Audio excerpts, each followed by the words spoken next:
Muy buenas tardes a todas y a todos. Sean ustedes bienvenidas y bienvenidos a este ciclo de investigación y comunicación del conocimiento en la UAM Azcapotzalco. Son ciclos que hemos estado haciendo desde la Dirección de Comunicación del Conocimiento en Rectoría General en apoyo con todas las divisiones de las diferentes unidades. En esta ocasión toca Azcapotzalco y agradezco el apoyo de la División de CIAD, de Ciencias Sociales y Humanidades y de Ciencias Básicas e Ingenierías para desarrollar justamente este ciclo. Serán 4 semanas continuas, siempre en jueves, siempre en este lugar, siempre a la 1 de la tarde, donde estaremos hablando de 4 temas transversales de importancia para la universidad. Esta primera mesa es sobre género, después tendremos mesas relativas a medio ambiente, al agua y a inteligencia artificial. Para eso tenemos hoy la presencia de 2 directores de divisiones a quienes le pediré unas palabras para dar inauguración. Tenemos al doctor Jesús Manuel Ramos de la División de Comunicación, División de Ciencias Sociales y Humanidades, para quien pido un aplauso, por favor. Y está la doctora Teresa Merchant, que es directora de la División de Ciencias Básicas e Ingenierías. Entonces, vamos a cederles la palabra para que puedan inaugurar el evento. Doctora Teresa.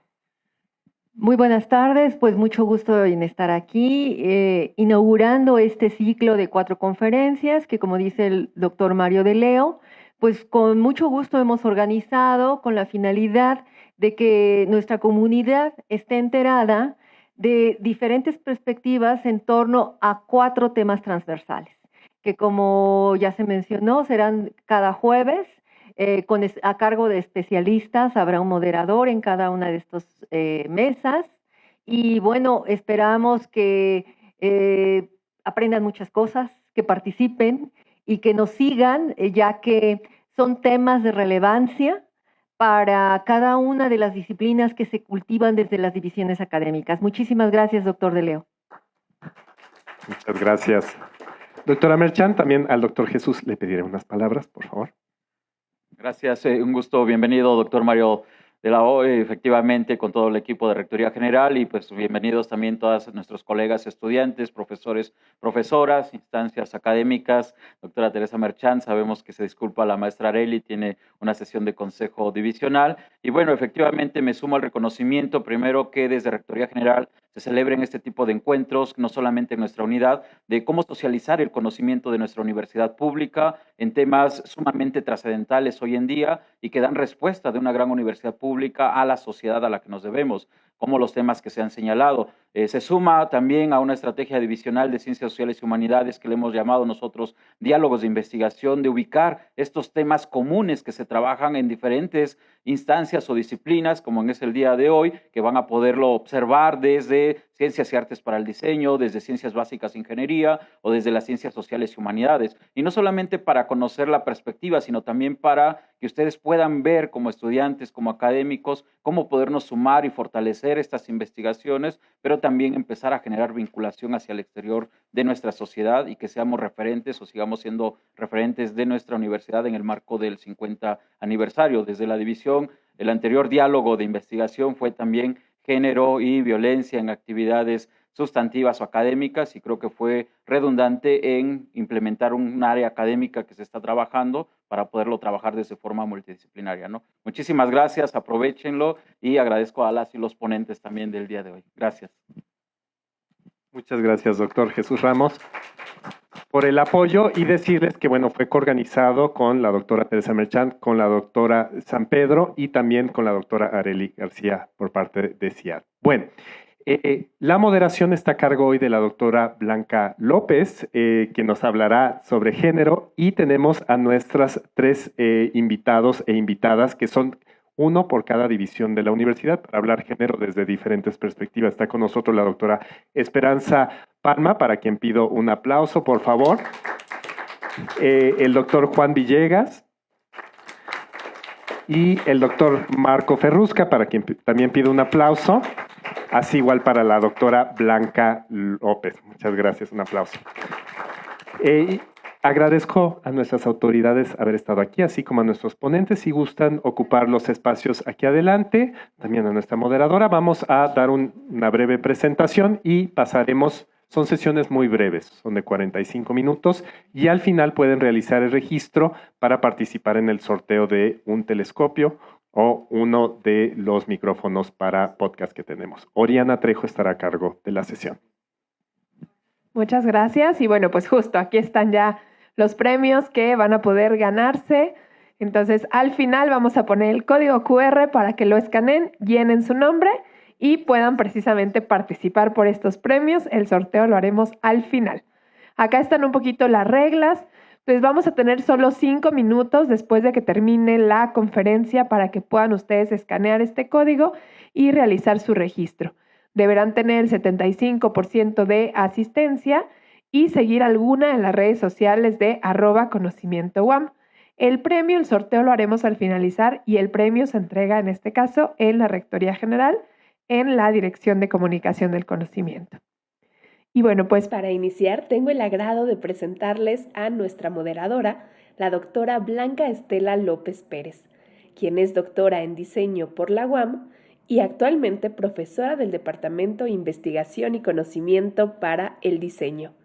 Igualmente, es jefa del área de investigación de análisis y prospectiva del diseño dentro del área de Ciencias y Artes para el Diseño, y ha participado en diversos eventos como en la organización del Foro Internacional del Juego DEBH. Muchas gracias, doctora Blanca. A continuación, les presento a una de nuestras ponentes. Ella es la doctora Esperanza Palma Cabrera, quien es doctora en Ciencias Políticas por la Universidad de Notre Dame. Actualmente se desempeña como profesora del Departamento de Sociología dentro de la Unidad Azcapotzalco y es integrante del área de Teoría y Análisis de la Política. Ella pertenece al Sistema Nacional de Investigadores Nivel 2. A continuación, les presento al doctor Marco Vinicio Ferrusca Navarro. Él es doctor en diseño por la Universidad Politécnica de Cataluña. Actualmente es profesor del Departamento de Investigación y Conocimiento para el Diseño. Y de 2017 a 2021 fungió como director de la División de Ciencias y Artes para el Diseño de esta unidad. También pertenece al Sistema Nacional de Investigadores Nivel 2. Finalmente les presento al doctor Juan Villegas Cortés, quien es doctor por el Centro de Investigación en Computación del Instituto Politécnico Nacional. Actualmente es profesor del Departamento de Ingeniería Electrónica dentro de la UAM Azcapotzalco y ha sido galardonado con distintos reconocimientos como la beca Fundación Carolina para realizar una estancia de investigación en Extremadura, España. También es candidato al Sistema Nacional de Investigadores. Muchas gracias a todas y todos por acompañarnos en esta primera mesa donde hablaremos sobre la temática de género. Pues entonces vamos a proceder a la presentación. Voy a hacer una pequeña introducción sobre los temas, lineamientos, problemáticas y vamos a proceder a contestar, a llevar una discusión a través de unas preguntas. Cada uno de los ponentes tendrá, bueno, son panelistas, tendrán para contestar las preguntas 2 minutos. Lo que pasa es que tenemos muchas preguntas. Ok. Bueno, ok. Como ya dijeron los powers to be, que cada pregunta tiene 4 minutos. Pero si sintetizamos, tenemos la ventaja de que, sobre todo para el segundo momento de preguntas, nos permite abrir a debate. Sí, las primeras son más bien expositivas. ¿Okay? Entonces, como marco, ahora sí que, para que se ubiquen, chamacos, ¿qué vamos a entender o qué son estos términos de equidad y igualdad de género? Porque los tenemos para arriba y para abajo, son lugares comunes en los discursos, pero ¿en qué consisten y por qué tendríamos que hablar de ellos? Vamos a pensar en ellos como herramientas de análisis, que van a atacar ¿qué? Desigualdades que se han creado a partir de la manera en que tratamos a las mujeres por su sexo. No por su capacidad, no por sus habilidades, sino por el hecho de haber nacido hembras de la especie, recibimos un trato distinto del que reciben los varones. ¿Okay? Y los trabajos que se hacen y las herramientas que se desarrollan desde los temas de equidad y de igualdad de género, porque son cosas distintas, nos ayudan a atacar esta inequidad que provoca un montón de problemas. Ahorita vamos a ver, por ejemplo, cuáles. Primero, cuando hablamos de el ámbito de la igualdad y la equidad de género, tenemos, sí, un montón de problemáticas, pero hay algunas que suelen ser sustantivas. Entre ellas, y como lo revisamos como estuvo siendo debatido y discutido durante el paro, la violencia de género, por supuesto, y lo que tiene que ver con trabajo no remunerado y la posibilidad de tener acceso a espacios económicos con una participación más activa y evidentemente un reconocimiento de esta actividad. El principal problema, porque bueno, podemos estar de acuerdo en que bueno, hombres y mujeres deben de recibir el mismo trato, si tienen la misma labor deben de recibir el mismo pago. Sí, cuando hablamos en abstracto es muy fácil. El asunto es que como instituciones públicas en diferentes niveles, tanto educativas como gubernamentales, tenemos que pensar cómo se llevan a cabo, cómo implementar acciones concretas que estén respaldadas además por presupuesto. ¿Okay? Cuando no tenemos estos planes que pueden ser concretos y respaldados en presupuesto, evidentemente no tenemos mayor impacto, no son viables. ¿Okay? Entonces, algo que también nos debe de preocupar como universidad pública es que si empezamos a ver si googleen equidad de género, problemas que genera. Igualdad de género, problemas que genera. ¿Por qué tenemos que atenderlos? Es que el PIB crece si las mujeres participan más, pero siempre estamos en ámbitos económicos. Entonces las mujeres tendrán una equidad de igualdad con los hombres en su condición de cajeros automáticos. Sí, está bien, está chido que te paguen, está padrísimo, es permisivo, es necesario, pero no es el único factor. Recordemos que somos una universidad pública y la formación aquí debe ser integral. Son personas y su acción la debemos de ver reflejada en los ámbitos sociales, culturales y empezamos desde la formación académica aquí en la universidad. Entonces, ahora sí que la diferencia entre los universitarios y los que no son universitarios sería esa formación integral, que no solamente sí considera la condición económica, pero no es el fin único de la formación universitaria. Y creo que es algo que nos debería de quedar muy claro. Nuestros estudiantes, nuestros docentes, tenemos esa preocupación por un ser y accionar desde los derechos humanos. Vamos rapidísimo con esto y ya con esto vamos a cerrar. ¿Okay? Ahora, esta perspectiva de los derechos humanos, ¿a qué nos ayuda? A corregir esto que les dije en el principio.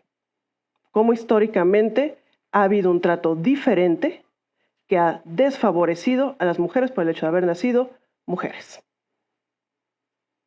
Esto nos permite no solamente la participación económica, sino el acceso a la salud, pensar la conservación de la vida, la seguridad, espacios libres de violencia, nos lleva a otro tipo de formas de interacción y además también a modificar la manera en que se comportan nuestras instituciones y eventualmente, cuando ustedes salgan de sus licenciaturas, cómo llevan a cabo su ejercicio profesional, cómo permiten ser tratados, cómo permiten que traten a otras personas. Si el changarro termina siendo suyo, ustedes cómo van a trabajar con las personas que estén a su cargo, cómo los van a tratar, cómo van a hacer las políticas de sus empresas, qué le van a pedir a los espacios donde ustedes tengan acción. ¿Okay? Por eso esto es importante. Entonces, vamos a abrir el espacio ahora a las preguntas para que podamos pues entrar en materia para la discusión. ¿Okay? La carnita. Creo que ellos tienen que pasar al frente y si por favor, Joel, nos puede subir la pantalla, estaría increíble. Vamos a abrir, aunque ya se las había mandado para que las reflexionaran y no agarrarlos en curva, con una que creo que vale la pena empezar por definir a qué nos referimos con equidad de género, paridad de género. Y por qué sería importante discutirlo en el espacio universitario con los chicos, con los docentes que tenemos presentes. No sé quién quiere empezar. Bueno, pues muchas gracias por invitarme a este foro. Yo creo que es muy importante que en la universidad organicemos este tipo de conversatorios, así que de verdad, mil gracias. Y bueno, miren, abordando esta pregunta que nos planteó Blanca, ¿cómo definirían la equidad y paridad de género en el ámbito de la universidad pública y por qué es importante hablar de esto? Bueno, tú me tomas ahí el tiempo. Ah, tú me lo vas a tomar. No, bueno, miren, a ver, fíjense que incluso recurrí a revisar algunas definiciones dentro de la teoría feminista. A ver, y primero quiero plantearles esto. En la teoría feminista, creo que preferimos hablar de igualdad de género que de equidad, como un principio político que consiste en un trato igualitario a todas las personas ante la ley y en todos los ámbitos de la vida social. Incluso organizaciones internacionales y organizaciones feministas recomiendan usar el concepto de igualdad por encima del de equidad de género. ¿Por qué? Porque el de equidad contiene un elemento de interpretación de la justicia social, generalmente basada en la tradición, costumbre, religión o cultura, más frecuentemente en detrimento de las mujeres. Entonces se ha determinado que ese uso del concepto de equidad con respecto al adelanto de las mujeres, digamos que no es muy adecuado. En algunos lugares este último concepto se utiliza para referirse al trato justo de la mujer y al hombre en función de sus necesidades respectivas, pero que pueden ser en realidad desigualdades. Y esto puede incluir y reproducir un trato diferente o desigual, considerando diferencias que en realidad pueden ser desigualdades. Espero estarme explicando. Entonces, fíjense, el concepto de igualdad, que es el que preferimos usar, se refiere a los mismos derechos, oportunidades y responsabilidades de las mujeres, hombres, niñas y niños. Entonces, la igualdad no es un asunto de mujeres, sino que concierne e involucra a los hombres también. Y es una cuestión, como decía Blanca, de derechos humanos y un requisito como indicador del desarrollo centrado en las personas. Se me va a acabar el tiempo muy rápido. Lo que les quiero comentar es que la exigencia de la paridad, y esto yo lo defino desde una perspectiva politológica, porque yo soy politóloga, la exigencia de la paridad es una exigencia por la igualdad y parte de la observación de un problema, que es la existencia de barreras que impiden que las mujeres tengan acceso a los cargos públicos, a la educación, al trabajo y a las oportunidades en general. Lo que hemos visto es que la igualdad formal, porque tenemos igualdad de derechos formales desde hace muchísimas décadas, prácticamente en todo el mundo, aunque no en todos los países, ciertamente. Pero lo que hemos observado es que esta igualdad formal no garantiza un acceso igualitario a estos ámbitos. Y por eso hemos visto una subrepresentación permanente, sobre todo en el campo de la política formal. Es muy importante entonces entender que si no ha habido mujeres en la política formal y en los cargos directivos y en las universidades, o sea, si vemos un déficit, fíjese que esto no se debe a que las mujeres no hayan querido estar al frente de cargos directivos y de decisión, sino que el problema fundamental es que enfrentan siempre una serie de barreras, de obstáculos, desde simbólicos hasta prejuicios culturales, hasta cargas, por ejemplo, en el espacio doméstico, que esto es una barrera muy importante, barreras dentro de los partidos, falta de redes sociales, inadecuados mecanismos de selección que permiten que quienes estén más empoderados, o sea, los hombres, y tengan más presencia en las instituciones, pues controlen los centros de decisión. Lo voy a dejar aquí, después hablo más de la paridad porque ya se me acabó el tiempo. Gracias. Gracias, Esperanza. Muy bien. No pretendo darles una definición de igualdad, equidad o género. No soy un experto al respecto, pero más bien les quiero compartir tal vez un ejemplo a través de la historia de algo de lo que sí estoy más cómodo hablando, que tiene que ver con la historia del diseño y que me va a servir a partir de esto que la doctora nos compartió reflejar estos conceptos de equidad y paridad. Les quiero contar una historia muy breve. Las mujeres en el diseño industrial a finales del siglo XIX, principios del siglo XVIII, del siglo XX, perdón. Hablamos de una transición de movimientos artísticos, arts and craft, artes y oficios, para luego pasar al movimiento moderno. Bueno, no están para saberlo ni yo para contarlo, pero Alemania, a principios del siglo XX, estaba viviendo un momento económico difícil, pero además los artistas, la gente adinerada, se quejaban de que las mujeres que estaban en el hogar tenían muy mal gusto y comenzaban literalmente a consumir productos de muy mala calidad, rechazando el propio diseño alemán. Entonces, eso generó una discusión de cómo puede ser posible. Cuando te metes ya a la historia, hay artistas o autores alemanes que hablan muy feo de la mujer.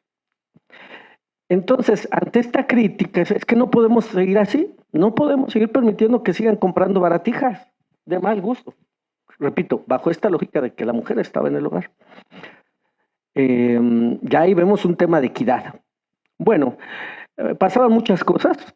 En ese momento estábamos, si no me equivoco, creo que ya estábamos comenzando la segunda ola del feminismo. Y entonces, las mujeres empiezan también con una transformación muy interesante, que es el diseño de la moda. Las mujeres que querían empezar a involucrarse, a ejercer profesión, empezaron rediseñando el cómo vestían. Porque claro, una mujer que quería ser arquitecta, pues no podía ir con el corset todo apretado. O sea, es interesante ver ese fenómeno y empiezan a hacer este diseño de moda, diseño textil. El grupo de artistas, diseñadores no daba un reconocimiento para que participaran en las reuniones de diseño como tal. Se lleva a cabo una exposición mundial de diseño en Alemania, no recuerdo si fue el 17, pero no querían que participaran. No querían que participaran. Porque además otra cosa que decían es que a las mujeres solamente les interesaba el tema del diseño o las artes decorativas en épocas como la Navidad. Y que solamente se enrolaban mujeres a eso, porque, ojo, las mujeres no podían estudiar formalmente una actividad de diseño como tal.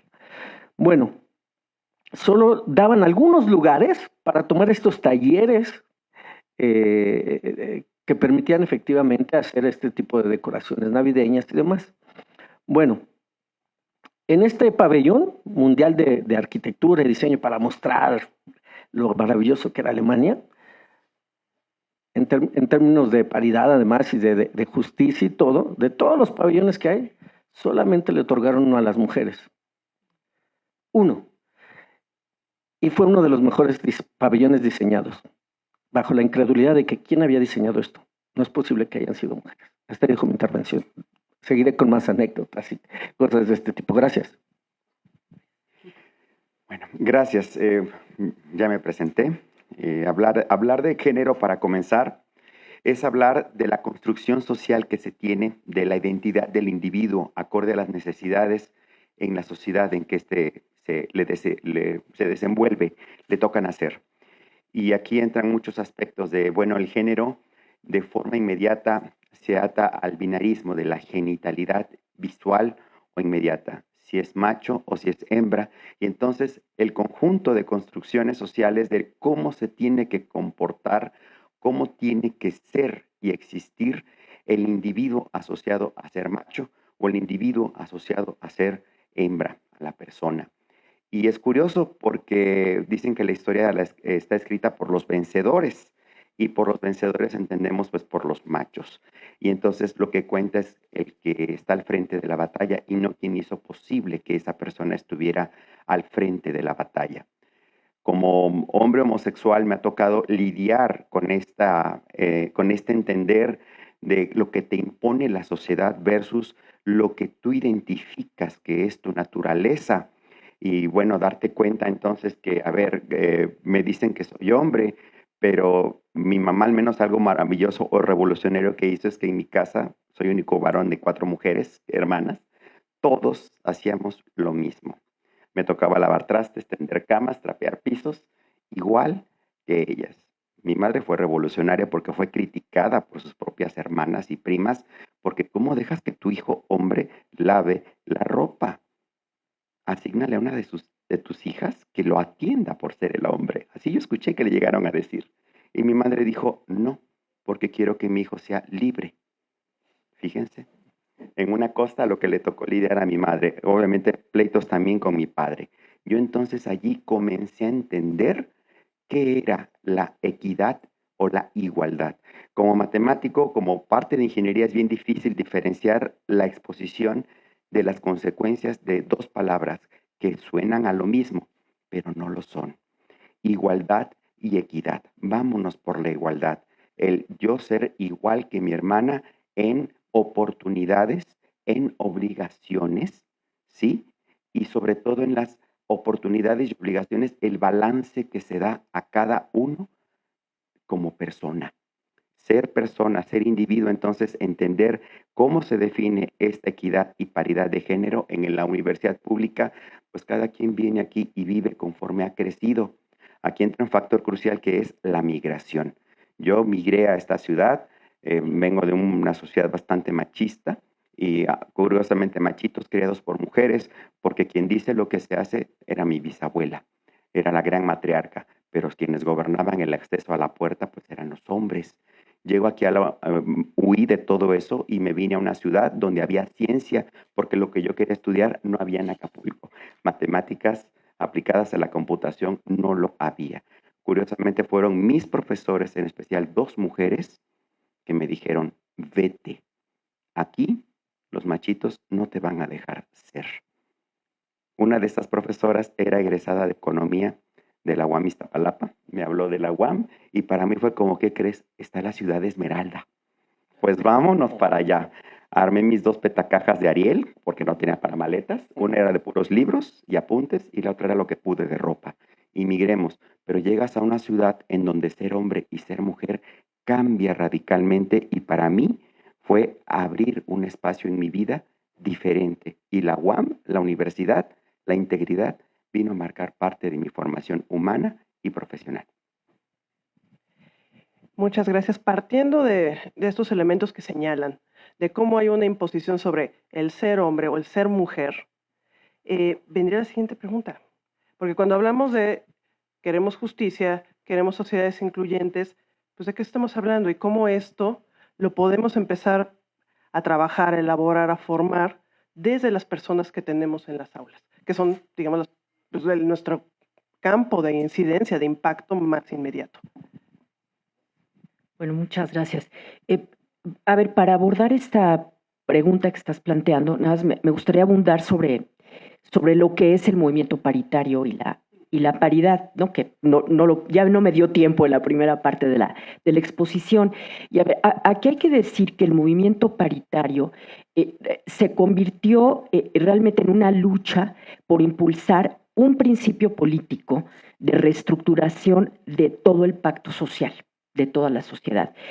Y que esto supone, esta reestructuración, redistribuir las tareas de lo doméstico, que son un gran problema para las mujeres cuando no hay una repartición de estas labores entre hombres y mujeres, pero también generar condiciones de acceso igualitario de las mujeres a todos los ámbitos, principalmente donde se toman las decisiones. Yo decía hace un momento que justo el paritarismo parte de una observación y es que hay una subrepresentación histórica de las mujeres en los ámbitos de decisión. Entonces, precisamente el movimiento paritario lo que se propone es garantizar mediante reglas, por ejemplo, en la política formal, mediante reglas electorales, garantizar que por lo menos la mitad de las candidaturas, la mitad de los cargos esté realmente compuesto por mujeres. Sabemos que sin estas reglas y sin una vigilancia estricta de su cumplimiento, la verdad es que sigue habiendo un conjunto de procesos de exclusión de las mujeres de los ámbitos de decisión pública. Entonces, tenemos en México, como seguramente ustedes saben, tenemos como principio constitucional la paridad. Esto se aprobó con una reforma en 2014, que primero aplicaba candidaturas al Congreso federal y a los congresos locales, y después en 2019 se convirtió en un principio de paridad en todo. Es decir, constitucionalmente hay como un mandato de que todos los ámbitos de la vida social y política tengan una composición paritaria. Esto tiene que ver con las universidades públicas, por supuesto, bueno, y con todas las organizaciones sociales. ¿Por qué? Porque sí debemos promover, siguiendo este principio normativo, que las mujeres lleguen a los cargos de decisión. En la UAM Azcapotzalco, por cierto, tenemos una muy buena tradición de mujeres rectoras. Sí, eso es buenísimo de Azcapotzalco. No lo tienen otras unidades, no lo tienen otras universidades del país. Pero que también haya más mujeres y haya composición paritaria de las comisiones, de los consejos, de los departamentos. Y también ahí preguntarnos cómo está nuestra planta de estudiantes, por ejemplo, por carrera. Sigue habiendo carreras de hombres, digo de hombres entre comillas, pero no es que las mujeres no hayan querido entrar a ciertas carreras como las ingenierías, sino que más bien eso se explica que haya menos mujeres en esas carreras, justamente porque ha habido una serie de procesos de exclusión. Entonces, creo que el principio paritario debe aplicar a nuestra universidad. Y bueno, junto con esto de llevar más mujeres a los cargos y a las comisiones, por supuesto, yo creo que hay algo que ya hemos impulsado en gran parte gracias al movimiento feminista que hemos tenido en la UAM, que se vayan creando espacios de vigilancia y talleres de sensibilización para atender la violencia en razón de género. O sea, la violencia no es normal. Debemos visibilizar este problema y debemos seguir trabajando en políticas institucionales para atenderla. Entonces, bueno, para mí ese sería llevar el principio paritario a nuestra universidad. Muchas gracias. Gracias. Muchas gracias. En relación a esta pregunta, ¿no?, de qué papel juegan equidad y paridad de género en la construcción de sociedades más justas e incluyentes, y por qué se vincula con la formación de personas en las universidades públicas, quisiera hacer como una división de esta pregunta en dos términos. La primera, con respecto, también lo acaba de mencionar mi colega, ¿no?, la importancia de la paridad, ya hablando, por ejemplo, de esta actividad de gestión en las universidades, por supuesto que es así, pero me quiero centrar más en el tema de la formación. Por supuesto que es importante que esta equidad y paridad también se dé, por ejemplo, en la enseñanza, ¿no? ¿Por qué? Porque son diferentes miradas. Por ejemplo, hablando nuevamente de mi terreno, de lo que es el diseño, yo les puedo decir que yo imparto un curso de teoría de introducción al diseño industrial, y es interesante darte cuenta de cuando haces un análisis de la bibliografía, que la mayor parte de la bibliografía es elaborada por hombres, y que en estos libros que son clásicos y que tenemos aquí en la biblioteca, empiezas a revisar el índice de autores. Esos autores ni siquiera mencionan tampoco las aportaciones de las mujeres a nuestra disciplina. Entonces, por eso creo que también es bien importante reaprender la disciplina y utilizar un lente más, que es el de la equidad y la paridad, para reflexionar sobre cómo podríamos mejorar la docencia, ¿no? Esto que yo les decía, o sea, curiosamente, pues sí, a finales del siglo XIX, principios del XX, pues las mujeres no podían ni siquiera ir a la universidad, no podían hacer una carrera. Si hablo del terreno de nuestra universidad, de nuestra división, no tengo el dato es preciso, pero sí me atrevo a decir que es 50% más o menos aproximado de mujeres y hombres que deciden estudiar una carrera de diseño gráfico industrial o arquitectura. Profesorado, más o menos, sí hay un poco más de hombres, si no me equivoco, pero donde creo que hay un tema interesante reflexionar sobre el tema de la paridad es en los órganos personales. Ahí es donde está ahí. Hasta ahí dejo mi intervención y te dejo un minuto más. Te regalo. Bueno, la parte aquí crucial que estamos hablando de por qué es importante hablar de este tema, hablar de la equidad y paridad de género. Las personas que deciden estudiar una carrera universitaria, recordemos que son muy poquitos, son menos del 10% de los egresados de educación primaria en nuestro país. De esas personas, ¿cuántas son? Hablemos de género femenino, son en el área de ingeniería las menos. Pero vámonos a más allá de esto que es el género. Hay que recordar que no es que se persiga, castigue o no se dé igual oportunidad a las personas de género femenino. esto es en general, se castiga el género, porque si eres hombre afeminado, tus restricciones son todavía mayores. Y yo lo experimenté aquí en carne propia. Yo sufrí un primer acoso aquí laboral, que fue implícito, cuando yo me casé con otro hombre legalmente, que se aprobó aquí la ley en la Ciudad de México, y hago el cambio de mi estatus laboral y pongo como beneficiario a mi esposo. Las propias personas de la oficina fueron las primeras en señalarme en mi pasado departamento de electrónica. Obviamente yo enfrenté esta realidad. Llegó un nuevo jefe de departamento que mientras él me vio muy machito no hubo ningún problema, pero en cuanto se enteró que yo era homosexual, me atacó con todos los dientes y todas las fauces. Terminé levantando un acta de estos hechos que al día de hoy no tengo solución de este problema. Pero ¿cómo quieren que me sienta de que mi caso va para 4 años? Fue antes de la pandemia. Recientemente hubo 2 casos de mujeres y estas mujeres sí les hicieron caso y sí expusieron sus casos y sus agresores fueron señalados. De mí, como hombre homosexual, no he tenido esa oportunidad. Al día de hoy me traen entre 3 instituciones, 3 oficinas y nadie me da una solución a mi caso. Nada más para mencionar que no es lo mismo cuando eres un hombre homosexual y te atreves a levantar la cara. No es lo mismo.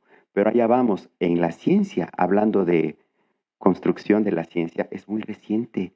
Recordemos que la ciencia es apenas del siglo pasado para acá, tras lo que vino del movimiento de la revolución industrial, cuando se dieron cuenta que una máquina podía mover ahora sí que un montón de kilos y kilos y toneladas, vino el tren, vino lo que es la máquina de locomoción, etcétera. Pero es entonces cuando se brinda la oportunidad a quien tenga la solución, darle voz. Hay nombres inmediatos que surgen aquí. Kovalevsky, Sofía Kovalevsky, que sin ella toda la teoría de ecuaciones diferenciales no pudiera estar completa. Alan Turing, que su gran castigo fue ser homosexual, lo castraron químicamente y en su conciencia de lo que le estaba pasando, esa conciencia de por qué el mundo es con él, por simplemente él ser como es, lo que estaba ocurriendo, decide suicidarse. Pero más allá, mujeres que para poder dar la cara en el conocimiento, por escrito, tuvieron que cambiarse el nombre o usar el nombre de un hombre. Agnesí, la bruja de Agnesí en matemáticas, y Ada Lovelace, que sin ellas hoy en día pues no tuviéramos ni una pantalla, ni un algoritmo, ni un programa. Y así te puedo hablar de muchas otras mujeres, pero más allá, personas de género no binario, ¿sí? Que no se identifican ni como machito ni como hembra. O bien, ¿sabes qué es lo más castigado? Cuando la sociedad dice, bueno, ¿y tú quién eres? Porque hay congresos en donde cuesta pararse al frente y decir, este soy yo, y explicarlo. ¿Por qué tenemos que apoyar a las mujeres? Porque el movimiento feminista ha sido los que han roto los paradigmas, alzado la voz y de ello ha abrevado todo lo que conocemos como igualdad de género. Gracias. Para abonar un poquito en ello, también pensaba en el caso de los hombres bisexuales. También les llueve. Son discriminados tanto por las comunidades heterosexuales como por el colectivo LGBT. También no se la pasan padre. Y eso que se supone que estamos en una época que está comenzando a haber mucha más apertura para la comunidad, pero nos damos cuenta que también es de dientes para afuera, porque algunos son más aceptados que otros. Y creo que esto también es profundamente violento y profundamente trágico, porque la mayor parte de la gente que estamos en el colectivo LGBT hemos sufrido algún tipo de discriminación. Y no por parte de los de afuera, por la misma comunidad, que creo que también ocurre con muchas condiciones donde tenemos mujeres en el poder que también persiguen a otras mujeres, que también las violentan por cuestiones de género. O sea, no es, quiero que esto nos quede muy claro, no es un hombres contra mujeres, no, o sea, es una violencia peculiar que puede ser ejercida por cualquiera que tenga las condiciones de poder que habiliten. No importa lo que tengas entre las piernas. Vamos a pasar a la siguiente pregunta. Creo que alcanzamos a identificar qué tipo de beneficios tendría pensar políticas transversales, formas educativas, capacitaciones desde la perspectiva de género y los derechos humanos. Creo que ahí eso es algo que no podemos negar. Sin embargo, algo que nos tocó, por ejemplo, a los que estuvimos participando en la creación de UGEDIS, que participamos en otros programas, el mismo desarrollo de optativas como la que tenemos en CIAD de diseño y estudios de género, encuentran obstáculos. O sea, los beneficios están ahí, económicos, cuantificables, y aún así hay obstáculos. Yo les pregunto, ¿a qué creen que se debe? Porque más allá de que tú me contestas, es que el machismo, sí, pero eso es que porque Satanás está ahí, ¿no? Y sí, pero más allá de eso, ¿a qué se debe? ¿Por qué si somos de los pocos selectos, privilegiados, que pueden llegar a los espacios universitarios de este país, nos negamos a hacer esos movimientos, a hacer esos cambios? Gracias. A ver, quiero tocar varias cuestiones. Yo sé que tu pregunta tiene que ver con obstáculos para hacer cambios en los programas, para hacer transversal el género, para tener una cultura más igualitaria, libre de discriminación en las universidades. Bueno, yo creo que hay muchos obstáculos culturales que vencer. Y bueno, luego también hay otro tema, ¿no? Que volviendo al tema de la paridad supone redistribución de recursos simbólicos, de recursos políticos, y eso siempre enfrenta obstáculos. Introducir, por otro lado, la perspectiva de género en los planes y programas de estudio o impartir cursos de feminismo, que a mí me parece que eso es fundamental y debe impartirse en todas las carreras. Creo que la UAM está en eso, ¿no? Está justamente intentando hacer estos cambios en los planes y programas de estudio. Pero, a ver, eso es complicado también porque existe la perspectiva en ciertos sectores, no, por supuesto no en todos, de que eso no es relevante, ¿no? Es decir, de que así como se ha invisibilizado la desigualdad de género, pues seguimos invisibilizando que ese es un problema que debamos tocar, y seguimos como desconociendo que la teoría feminista ha hecho aportaciones muy importantes, no como activismo nada más, sino aportaciones importantes para entender cómo se han estructurado las sociedades a partir de relaciones de poder. Entonces, yo creo que hay que reconocer eso, que eso es un aporte que ha hecho la teoría feminista, es decir, que no es únicamente un punto de vista que tenga que ver con la política, sino que nos explica cómo se han construido y cómo han funcionado las sociedades y cómo han funcionado los regímenes políticos. No, eso en mi área, pues es algo que el feminismo realmente revolucionó las agendas académicas, ¿sí? Pensar quiénes tenían acceso al poder, cómo estaban conformadas las élites, pues cambiamos totalmente esta perspectiva a partir de entender de que quienes tenían acceso a los recursos políticos y al poder, pues eran fundamentalmente hombres, ¿no? Entonces, bueno, en parte contesto la pregunta, pues ya se me acabó el tiempo.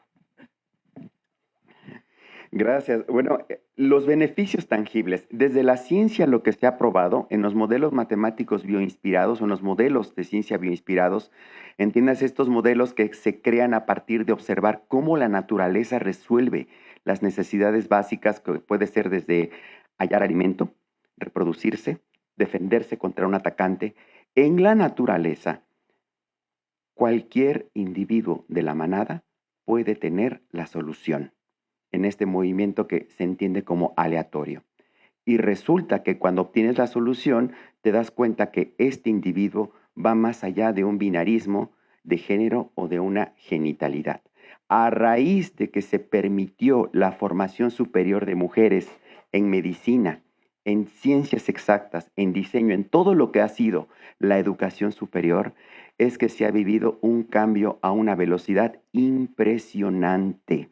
Los cambios ahora se están tipificando por lustros. Cada 5 años hay cambios relevantes y la mayoría de las mujeres son las que entran, o también personas no binarias de género, como punta de todo este desarrollo. O que basta decir que el director actual de Apple pues, es no binario en su género, o te puedo hablar de otras empresas más, pero sabes también otro de los productos tangibles que demuestran cuando llegan las mujeres al poder. Al día de hoy, yo tengo colegas que han llegado, mujeres, a ser altas directivas en empresas que en privado me dicen que lo que más les ha dolido o podrido es que han tenido que masculinizarse para alcanzar un puesto de dirección general a nivel Latinoamérica o mundial.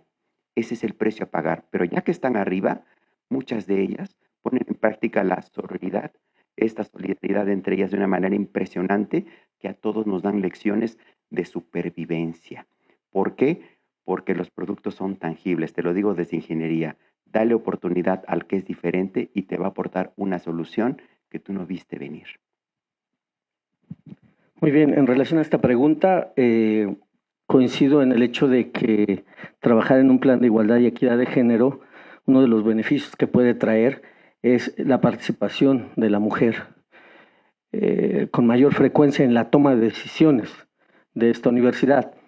Personalmente he ocupado cargos en los que hay que tomar decisiones y, por ejemplo, me ha tocado invitar a colegas, profesores a colaborar ocupando un puesto y tengo que decirlo, a veces lo digo porque las entiendo, es complicado porque muchas veces la respuesta que dan algunas, no digo que todas, es de que no, es que tengo a mi hijo, está chiquito. Entonces yo creo que ahí tenemos que trabajar también en esa mentalidad de que, en este caso, la contraparte también tenemos que ocuparnos, ¿no? Entonces, incluso me voy a salir un poco del tema de la comunidad universitaria, pero, por ejemplo, esta modalidad de que uno se divorcia y por qué los niños se tienen que mover, por qué esta discusión de con quién se quedan.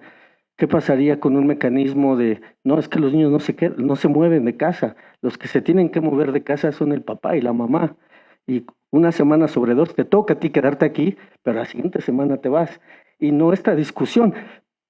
Por lo tanto, es un tema que va más allá de la propia comunidad universitaria, pero repito, yendo al inicio de mi intervención, por supuesto que es importante la participación de la mujer en la toma de decisiones, pero otro beneficio tangible, retomando esto que yo les decía de redescubrir las disciplinas, creo que si logramos redescubrir las disciplinas y entenderlas con una mirada más incluyente, vamos a lograr egresar personas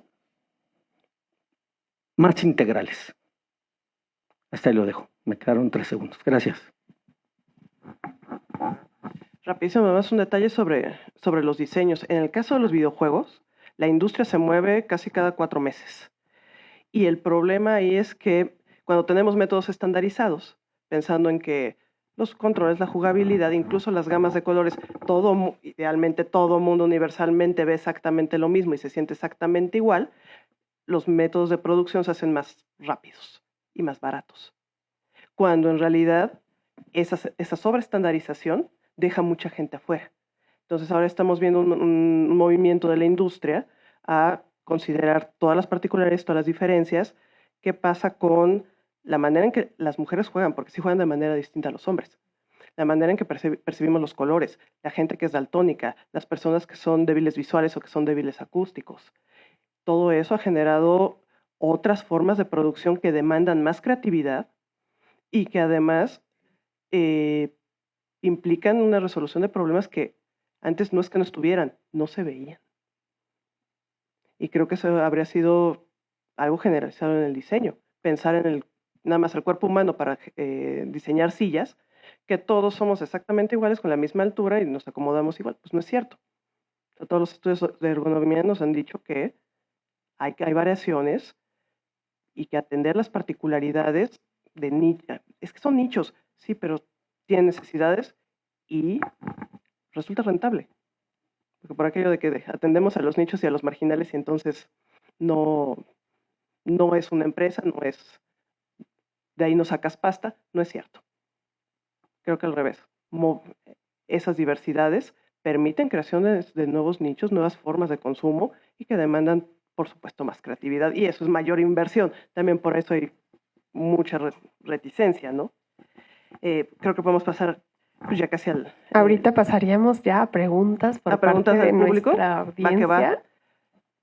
Entonces, tendríamos espacio como para 2 preguntas, más o menos. No sé si alguien tiene alguna pregunta que le gustaría. Tienen dudas, lo podemos ver desde aquí. Desarrollar. Inquietudes.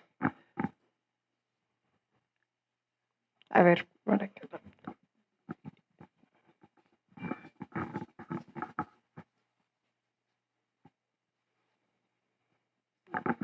Bueno, muchísimas gracias. Es muy ágil y la verdad el formato me gustó mucho y pues muy claras sus exposiciones a los tres ponentes y a la moderadora. Muchas felicidades. Bien, bueno, la primera pregunta para la doctora Esperanza, el tema de la paridad, especialmente está cobrando mucha relevancia pues en este año, ¿no? Porque tenemos 2 candidatas a la presidencia y porque van a ser las elecciones más grandes de la historia del país. Y sin embargo, bueno, esa es la duda. ¿Cuál sería su opinión respecto a estas 2 candidatas? Si realmente hay una agenda clara, ¿no?, de promover la igualdad de género, ¿no? Esa sería la pregunta. Si hay diferencias o no en cuanto a las propuestas que se han avanzado de parte de las 2 candidatas, Claudia Sheinbaum y Xóchitl Gálvez, ¿no? Y para los otros ponentes, para el doctor Ferrusca, pues también la pregunta sería si en CIAD, además del tema del diseño el diseño industrial, la participación de las mujeres, esta interesante historia que nos contó sobre cómo comienza en el siglo XIX, ¿cuál es esta situación actual, ¿no?, de la participación de las mujeres en el diseño industrial en México? Y si hay un rezago o no respecto a la comunidad internacional, ¿no? Y para el doctor, perdón su nombre, Juan, de CBI, también mi pregunta sería si bueno, su caso es muy interesante, muy ilustrativo, pero si hay alguna reflexión en CBI, en su comunidad académica, sobre cómo precisamente elaborar proyectos de investigación que recuperen esta integración entre la ciencia, la ingeniería y los problemas de género, o si todavía no he iniciado esa discusión a nivel de los proyectos de investigación. Gracias. Muchas gracias por la pregunta, doctora Patti San Pedro. Realmente es muy interesante. Yo creo que esa es una de las discusiones que están ahorita en boga. A ver, ahí hay varias cosas que plantear. Primero, que haya 2 mujeres candidatas a la presidencia por primera vez en este país y seguro una presidenta por primera vez es un logro del movimiento paritario. Más allá de lo que planteen, no han empezado las campañas, por cierto, formales. Informales sí, desde hace mucho. Formalmente no han empezado, entonces hay que ver qué es lo que van a plantear. Pero lo que quiero decir es esto, más allá de la oferta que nos hagan, y si tiene que ver con agendas de la igualdad o no, es importante la política de la presencia. Es decir, que haya más mujeres y que haya mujeres en la contienda por la presidencia de la República. Eso en sí mismo tiene un impacto simbólico muy importante porque es visibilizar a las mujeres, poco decir, fíjense, las mujeres sí pueden llegar a ser presidentas de la República. Entonces eso va a tener un impacto muy relevante. Ahora, están impulsando agendas de género, no me gusta ese número, ya se me acabó el tiempo. Vamos a ver qué plantean en la campaña, pero lo que les quiero decir es, igual que los hombres candidatos, las mujeres candidatas tienen una posición política, tienen compromisos con sus partidos políticos, tienen intereses, tienen que cumplir con plataformas, etcétera, etcétera. ¿Qué es lo que les quiero decir? Que igual que los hombres, no nos preguntamos si los hombres defienden una agenda de los hombres, porque eso no existe. Lo que les quiero decir es, las mujeres que se dedican a la política como los hombres tienen muchas identidades, tienen muchos intereses, tienen muchas posiciones políticas. Yo quisiera ver que impulsen agendas de igualdad. Me parece que eso lo va a exigir el movimiento paritarista, pero las mujeres tienen muchas identidades políticas igual que los hombres. Gracias. Perdón. Gracias por los segundos que me regalaron. Muy bien. No me quites, me está quitando. Dame 10 segundos. Sí, rápidamente. A mí no me lo preguntó. Sobre el tema de las 2 mujeres que están participando, pero voy a robarme unos segundos. Independientemente, por ejemplo, de mi postura política, yo creo que es de celebrar, y qué bueno que estoy vivo, para ver, porque esto es quiero pensar en los niños que vienen, en el libro de historia, o sea, decir 2024, primera presidenta de México. Eso es algo que, repito, independientemente de nuestra postura política, creo que como país lo tenemos que celebrar. Y muestra incluso una posición más progresista que países desarrollados que no han tenido nunca a una mujer tomando decisiones. Entonces, eso es digno de celebrar. 2, respecto a cómo está el tema de las mujeres en diseño industrial, yo no tengo el dato preciso, pero tenemos publicado un libro, que habría que reeditarlo ya, de con cuánto contribuye las mujeres, bueno, el diseño industrial como actividad económica en este país. Y el INEGI, una de las cosas que creo que dejó bueno el TLCAN, entonces, es que a través de este sistema de índice de actividad de América del Norte, una de las actividades económicas que se mide es el diseño, en gráfico, industrial, arquitectura, moda, joyas, en fin. Y entonces encontramos que altamente las mujeres forman un 40-45% de la fuerza trabajadora del diseño industrial. Pero ojo, también una de las cosas que se revela actualmente es que mucho de esa actividad profesional que se ofrece no necesariamente empata con los intereses de las mujeres. Y para terminar mi intervención, creo que un tema pendiente, hablando de todos estos temas de equidad, paridad, igualdad de género, desde la óptica del diseño, es que mucho de lo que existe no refiere la situación de la mujer de Latinoamérica y mucho menos el de la mujer mexicana. Y además, de hecho, ni siquiera, bueno, eso es parte de lo que reporta esta autora que estoy leyendo, no hay ni siquiera hombres que estén estudiando el tema, ¿no? Pero entonces hace falta más profundizar en esto, pero desde el contexto en el que estamos parados, porque mujeres digamos, importantes que han hecho una gran labor en territorio, hay muchas. El tema está en que no las hemos visibilizado. Gracias. Bueno, 2 cosas. Hablar de política es sustancial. Y yo puedo hablar más allá de cómo vengan las agendas de estas 2 candidatas que son las que van a robarse la elección, porque no tiene caso hablar de un tercer candidato, al menos hasta estas alturas. Quiero recordar que hablando de ciencia, al igual que en la educación, las decisiones que se toman no tienen fruto inmediato. Los frutos tangibles en planeación de educación tienen al menos 30 a 35 años para verse reflejados en una población.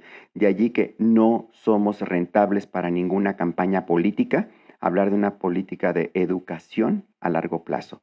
Tienen que apostarle. El mejor ejemplo concreto, tangible y reciente es Corea del Sur. Corea del Sur hace 40 años rediseñó su política educativa y ahí tienen el resultado. Y otros países similar. Pero en ello mismo, cabe recalcar que el cambio reciente de políticas en México impactó en la formación ingenieril mucho.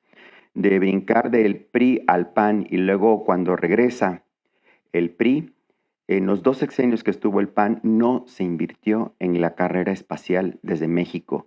Teníamos 2 órbitas geoespaciales satelitales que por no pagar la renovación ni incentivar el desarrollo científico en ella, perdimos una.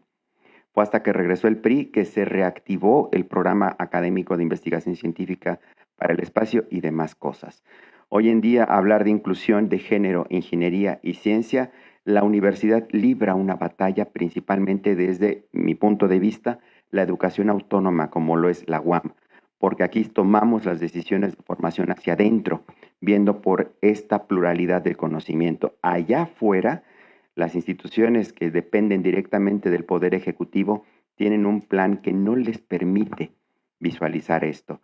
Y hablo concretamente, ahí sí nos ponemos la camiseta, de las ingenieras o ingenieres egresados de aquí, porque hablamos de toda la gente que ha egresado, marcan un cambio en la iniciativa privada, a diferencia de los que vienen de otras escuelas. No quiero decir nombres, pero trabajé 10 años para Microsoft, tuve mi consultoría por casi 15 años, fui director de sistemas de Endesa Internacional México, yo fui su director de sistemas informáticos, y llegó el momento en que me decían, ¿puedes recomendarnos a más gente de la UAM? Querían gente con esta formación abierta. Sí pueden hacer sus recomendaciones, por favor, porque los del doctor Villegas están increíbles y aquellos de atrás los van a tener de tarea. Son de mis chamacos. Pues ese sería el cierre, ¿no? 30 segundos para que recomienden algo. Sí. Por favor, doctor. No, bueno, se pueden recomendar muchas cosas, pero si les interesa este tema de igualdad política, Las sufragistas de Ana Cruz, que está en YouTube. Es un muy buen documental.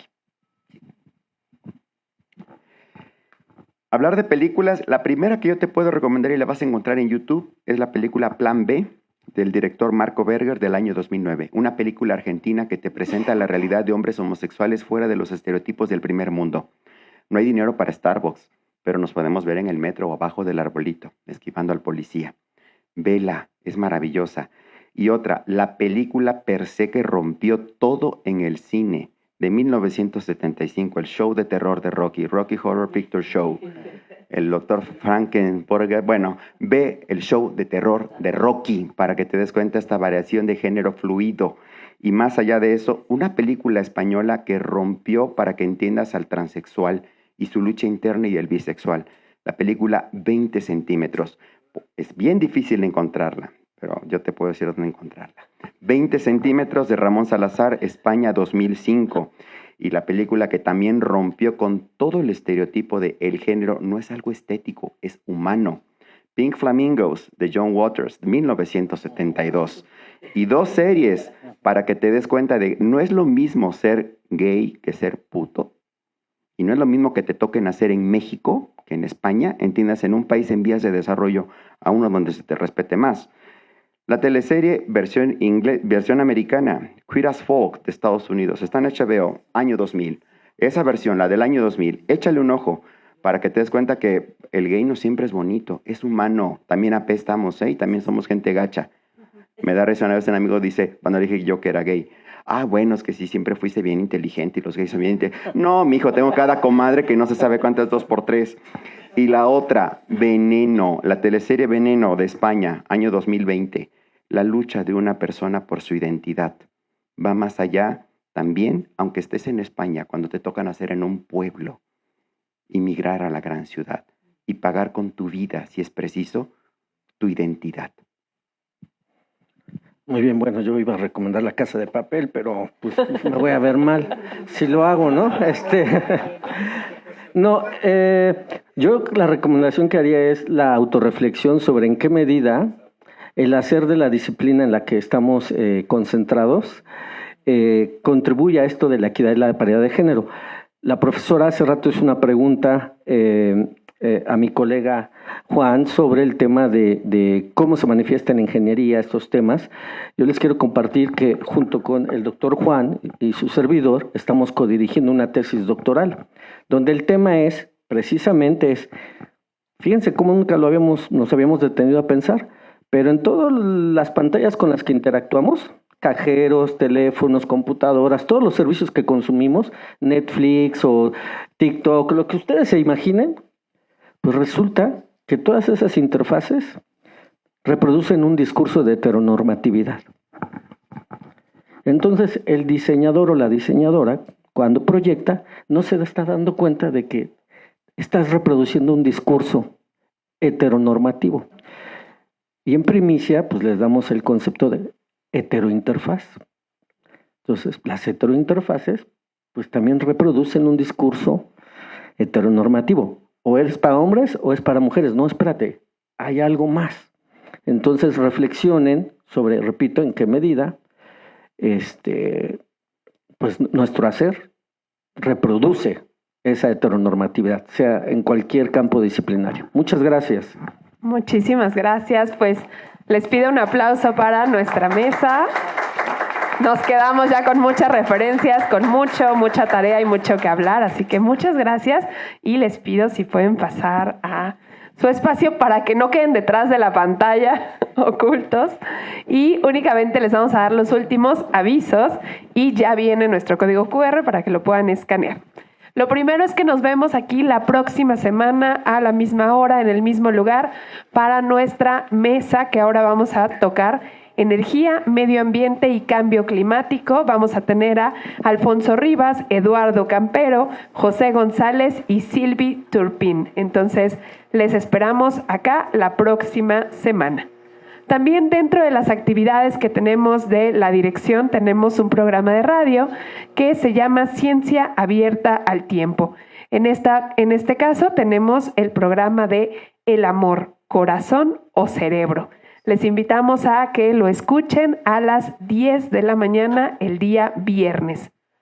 Y si conocen, si tienen a compañeros, colegas, primos, hermanos, hermanas que se encuentran en la secundaria o en el bachillerato, el lunes se va a aperturar esta convocatoria que se llama La UAM en tu escuela, en donde estamos visitando diversas escuelas que se encuentran a 10 kilómetros a la redonda de cualquiera de las unidades de la UAM para llevar actividades lúdicas y recreativas.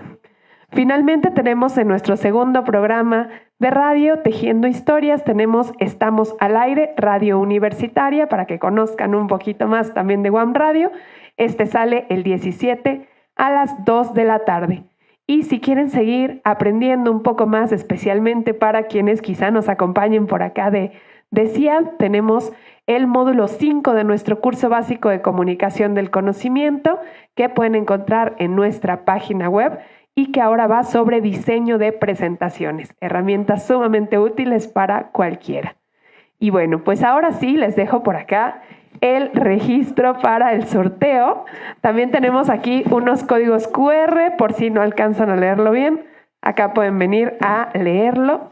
Recuerden que tenemos 5 minutitos máximo y solo basta con que pongan su nombre completo, pero procuren que sea la misma forma en la que lo escriban en todas las sesiones para que puedan hacerlo.